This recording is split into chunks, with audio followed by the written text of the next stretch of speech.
Welcome to episode 3 of the One Podcast, where we go beyond the conference. I am Koen from the NCSC in the Netherlands. I have the pleasure of being your host for this series. The theme for this episode is the power of partnerships, and we are going to talk about the Netherlands police Operation PowerOFF, their efforts in reducing the threat of DDoS attacks. With us today is Lieske, a specialist in offender prevention from the National High-Tech Crime Unit. Welcome, Lieske. Thank you. For security reasons, we will not have you in full picture, so those people who are watching this on camera, you will not see Lieske, but she's here right with me. So, Lieske, can you tell us a little bit about who you are and what you do? Yes, of course. So my name is Lieske. I work for the Netherlands Police in the National Investigations and Special Operations. And then I'm in the prevent team. So my team focuses on prevention or offender prevention when we look at cybercrime. Because if we look at traditional crimes, there's a lot of interventions when someone does something that's not allowed. So imagine if someone, throws a brick at a car, there's probably someone saying, hey, that's not allowed, you shouldn't do it. And my team wants to implement the same interventions, but then in the offline world. So that if someone does something online that's not allowed, that we also give them a warning and steer them in the right direction. Right. So, your talk at the One Conference about Operation PowerOFF. Can you give us a quick 5-minute version of what your talk is about? Yeah, sure. So I'll do my best. So Operation PowerOFF is a long-running operation that focuses on the criminal DDoS-for-hire market. Should I explain to the listeners what a DDoS is, just to be sure? I think most people in our audience know what DDoS is, but just the very fast summary, it's overloading a website or a server with too much traffic so it goes offline.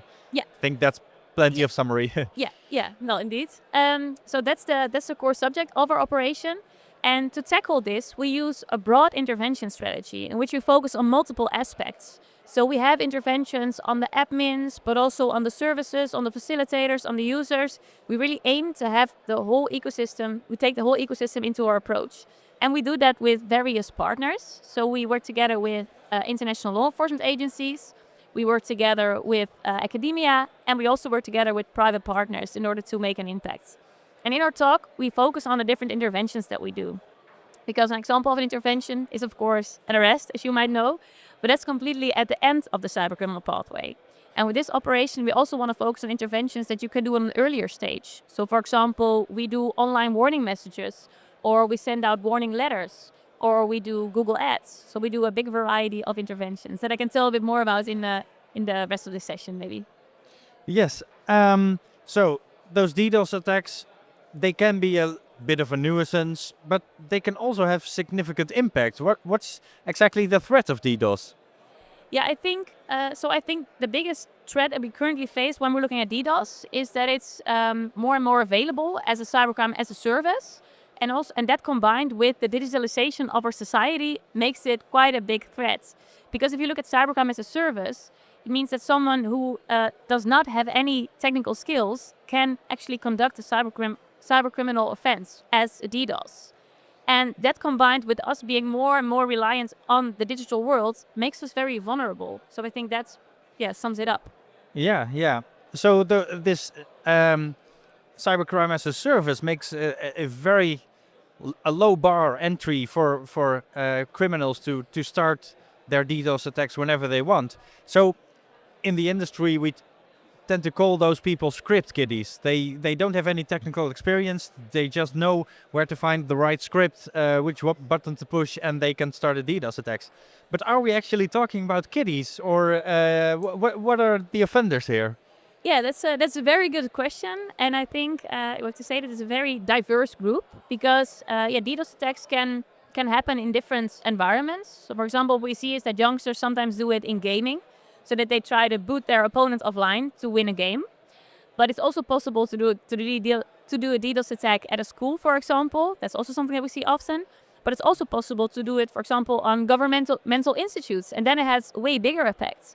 And also, if we look at the motives to commit a DDoS, can vary from just curiosity, see how far you can go, from more challenge that you want to see, okay, can I boot that person offline, to more idealistic motivations or malicious motivations. And I think the combination of where you do it together with a motive creates a very diverse group. So there's no such thing as the offender, but it's really a broad range that we look at. So they're not just kidding. Well, of course, there are lots of DDoS attacks last few years coming from actually Russian cybercriminal groups who are just trying to promote sort of Russian propaganda and to make a statement against the war in Ukraine, or well, not against the Western support for Ukraine in the war, but it's also actually just kids who want to win their game and block their opponent from winning. So it is a very diverse group. Yeah. So we are talking about the power of partnerships. That's a theme for this session. Partnership you mentioned was doing, for example, working together with academia and doing academic research. What can you tell us about that?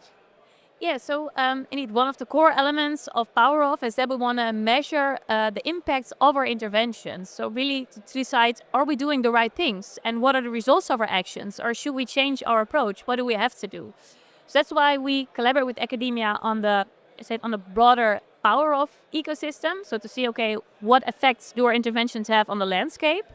But also within interventions, we aim to think about, okay, what do we learn from this? How can we best decide if this is the right result? So I can give an example, for example, on a case that we yeah. Okay, so one of the first interactions of our team with academia was when we set up the Google Ads. So Google Ads is basically, it's all in the name. So if you would Google for DDoS attack, the first ad that you get to see is one of the police stating, hey, DDoS is illegal. So at the point that someone makes the choice to search for a DDoS attack, they would get a warning.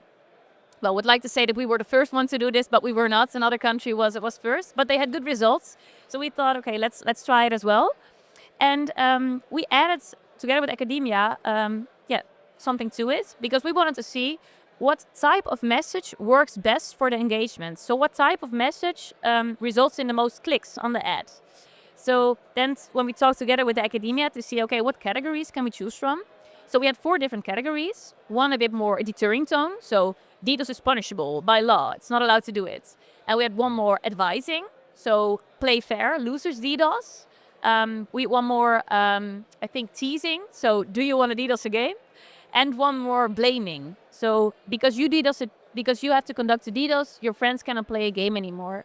And the investigation of the research was about what works best. And the result shows that the blaming tone, so that others have negative consequences because if you do a DDoS, that worked best, followed by the deter tone. So the more, you shouldn't do a DDoS, it's punishable by law. So that really learns us something about, okay, what tone of voice should we use more and more often in our intervention? So that's something that we, that's an example of how we collaborated with academia.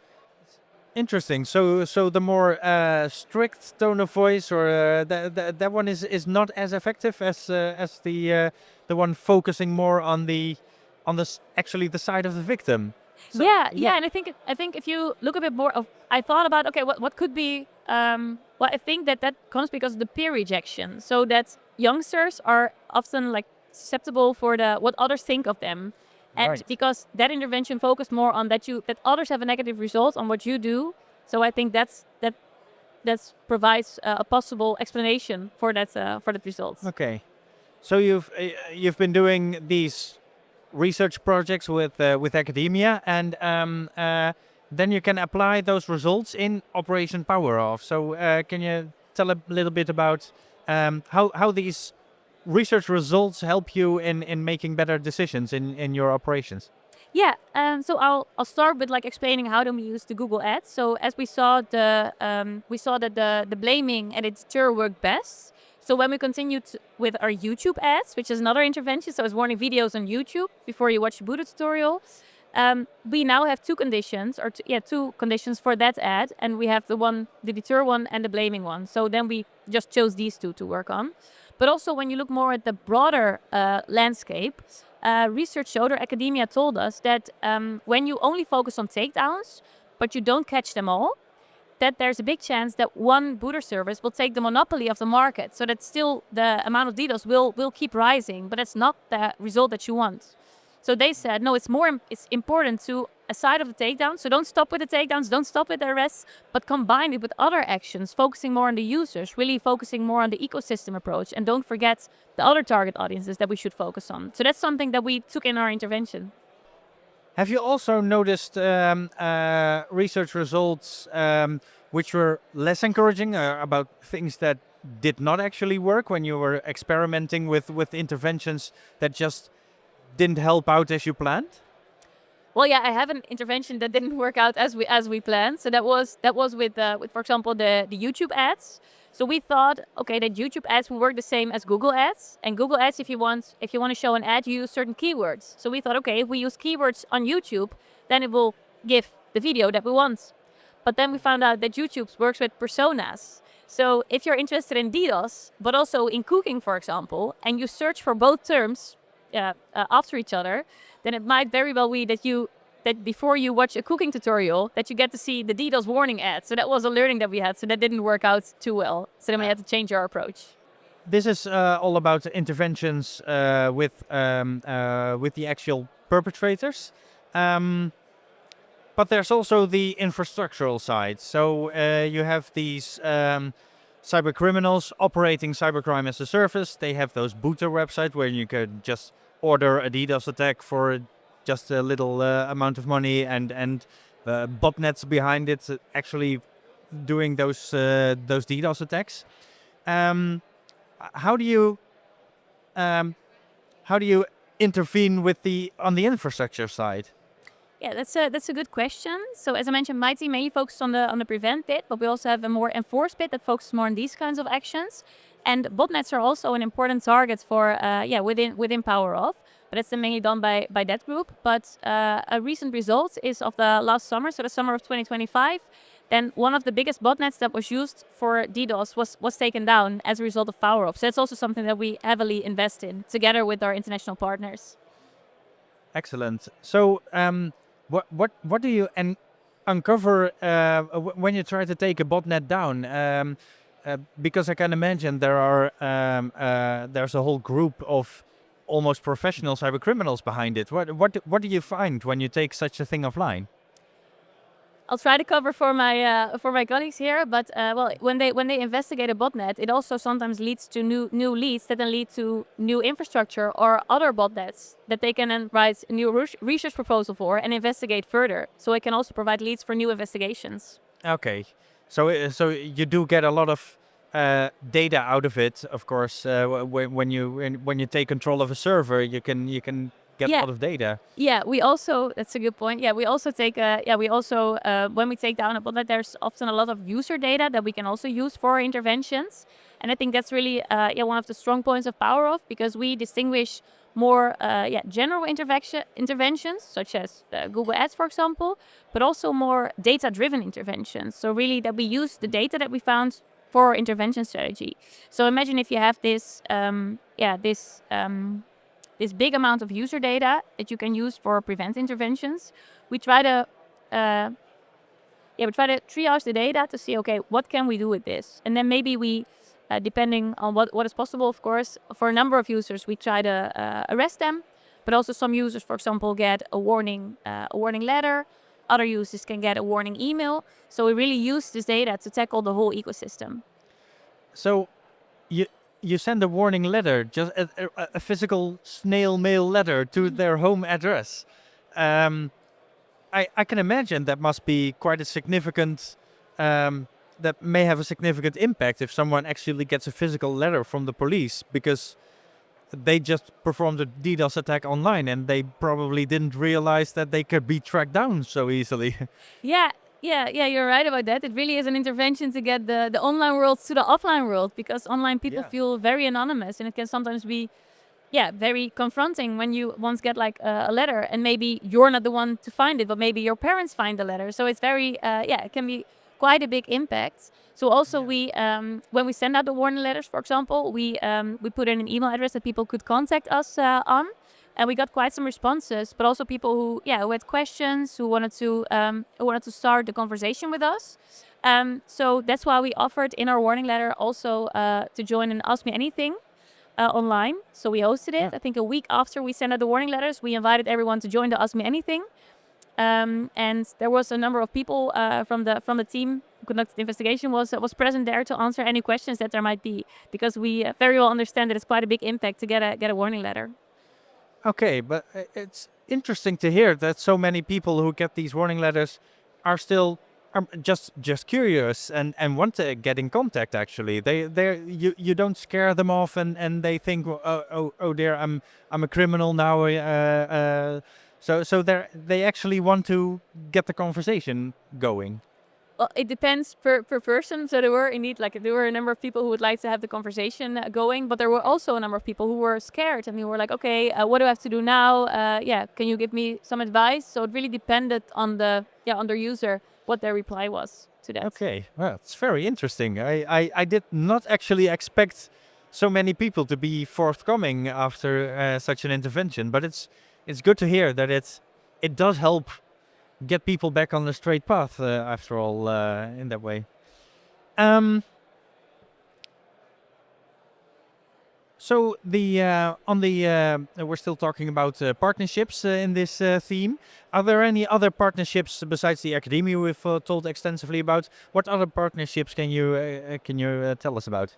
Yeah, so we also work a lot with other law enforcement agencies, and that doesn't limit only to Europe, because we also work with different continents. And I think that's what's really one of the strongest elements of PowerOFF, the international collaboration with other law enforcement agencies, because everyone has different capabilities and different kinds of expertise. So it might be, for example, that one country is really has a lot of service in the country, so they can focus more on the takedown of the infrastructure.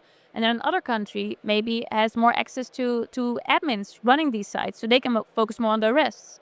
And other countries prefer to focus more on the preventive bits by sending out the warning letters or the warning emails. So by enabling everyone to take a piece of the puzzle as a collective, we can make a really big impact. So I think that was really nice. Yeah. Excellent. Yes.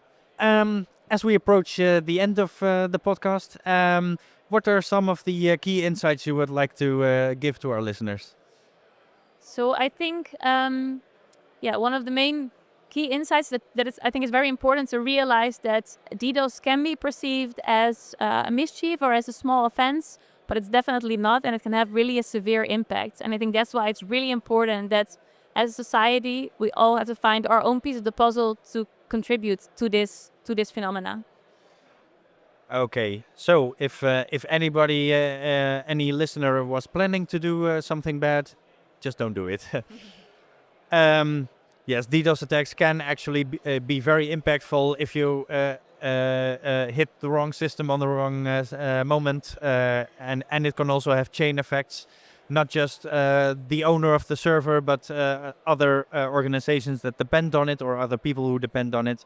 So it can really have a major impact if the timing is off. So, thank you so much for Lieske for being with us today. If anyone is interested about the session at the One Conference about Operation PowerOFF, there will be a summary on the website one-conference.nl. And next week we will dive more into law and policy. We will have Laima Janchute talk about EU legislation helping the post-quantum cryptography migration. So, listen to the One podcast on any platform wherever you find your podcast, and follow the One Conference on LinkedIn so you'll be notified when the next episode comes online. We will see you next week.